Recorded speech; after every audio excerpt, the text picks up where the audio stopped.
Wonderful Wizard of Oz by L. Frank Baum. Read by the Henry Public Library.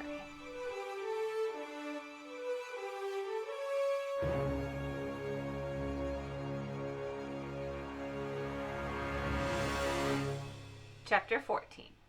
The Winged Monkeys. You will remember there was no road, not even a pathway, between the castle of the Wicked Witch and the Emerald City.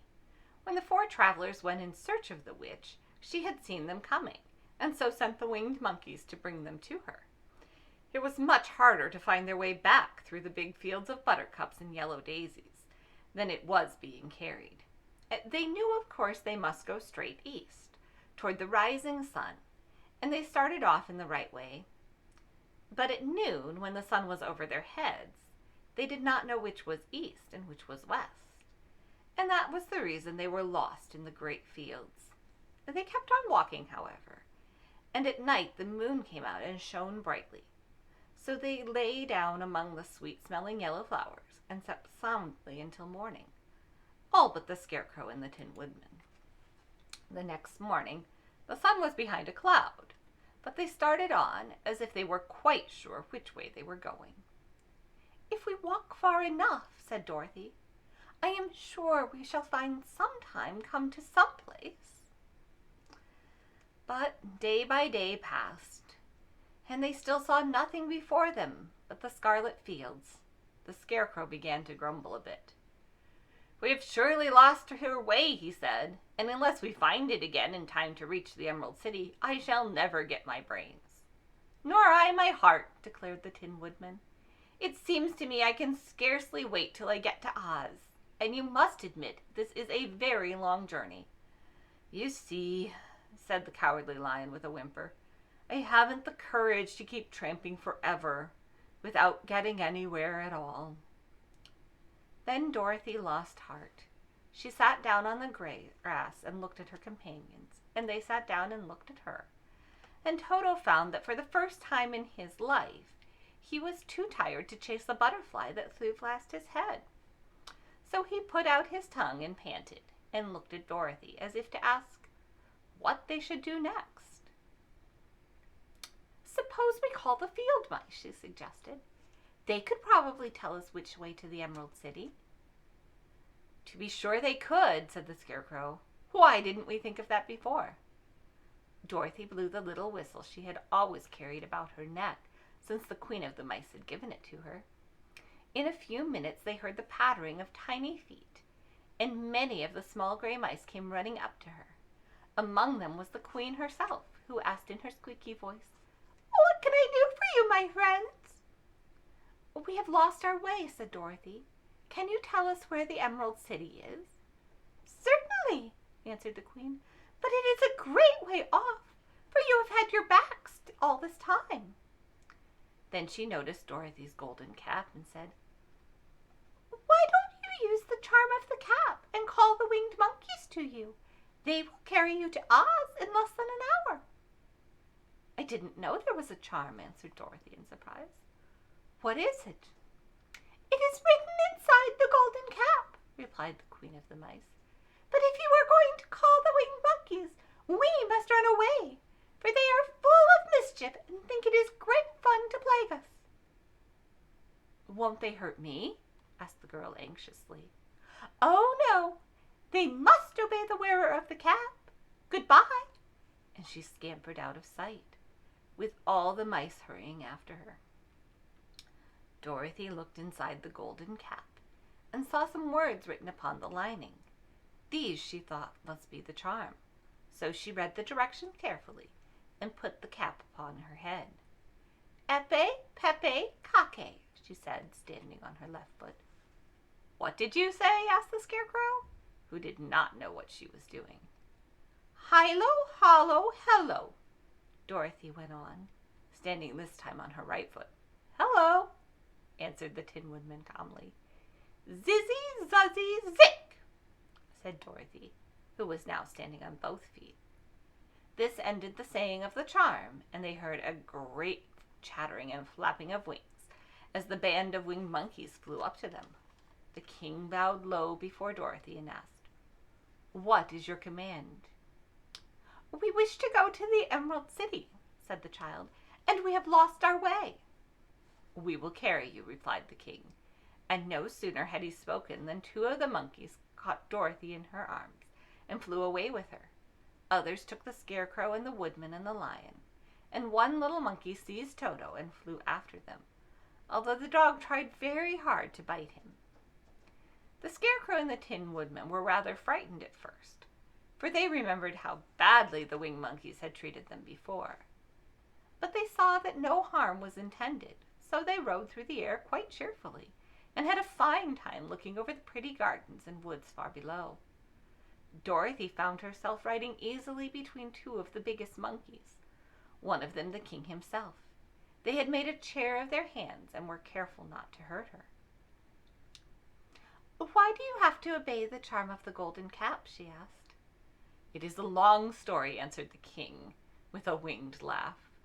But as we have a long journey before us, I will pass the time by telling you about it if you wish. I shall be glad to hear it, she replied. Once, began the leader, we were a free people, living happily in the great forest, flying from tree to tree, eating nuts and fruit, and doing just as we pleased without calling anybody master. Perhaps some of us were rather too full of mischief at times, flying down to pull the tails of animals that had no wings, chasing birds and throwing nuts at the people who walked in the forest. But we were careless and happy and full of fun, and enjoyed every minute of the day. This was many years ago, long before Oz came out of the clouds to rule over this land. There lived here then, away at the north, a beautiful princess, who was also a powerful sorceress.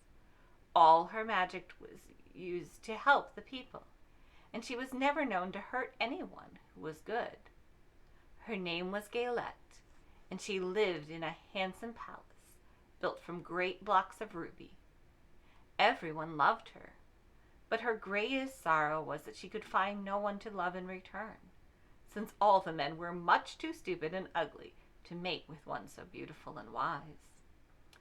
At last, however, she found a boy who was handsome and manly and wise beyond his years.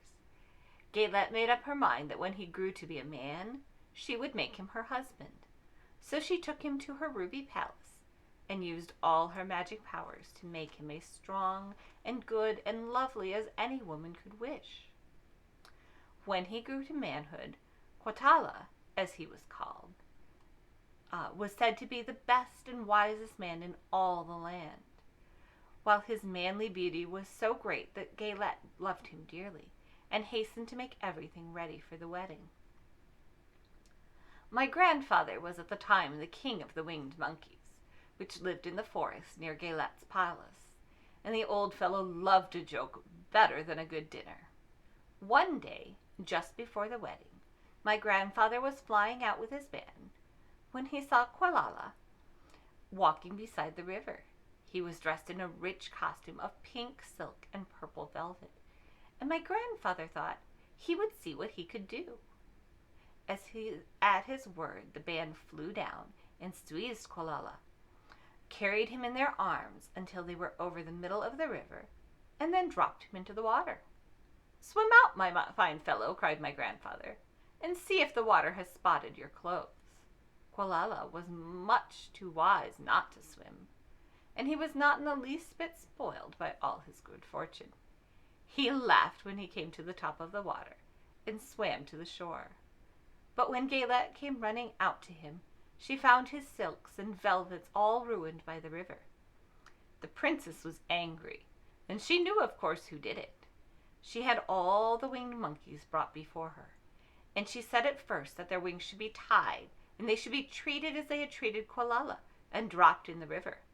But my grandfather pleaded hard, for he knew the monkeys would drown in the river with their wings tied, and Qualala said a kind word for them also, so that Gaylette finally spared them, on condition that the winged monkeys should ever after do 3 times the bidding of the owner of the golden cap.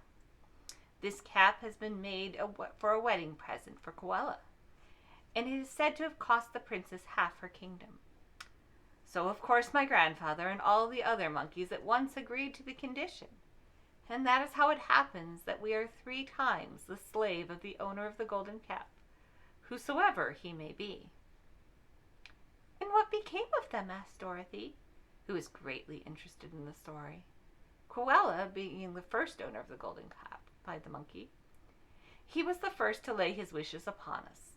As his bride could not bear the sight of us, he called us all to him in the forest after he had married her, and ordered us always to keep where she could never again set eyes on a winged monkey, which we were glad to do, for we were all afraid of her.